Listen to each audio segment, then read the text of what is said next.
আসসালামু আলাইকুম। আসলাম কন্ট্রোলারের সামনে। এই যে এটা চার্জ হচ্ছে 3.3 এম্পিয়ারে, 17 ভোল্ট প্রায় দেখাচ্ছে।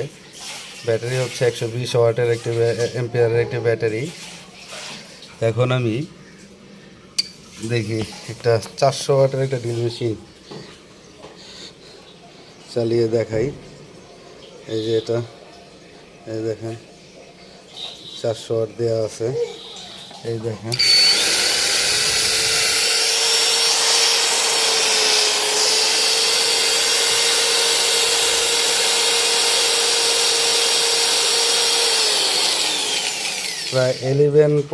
প্রায় 12 এম্পিয়ারের কাছাকাছি প্যানেল থেকে লোড দিচ্ছে। তো সবাই সাবস্ক্রাইব করবেন, নেক্সট ভিডিওর জন্য অপেক্ষা করবেন।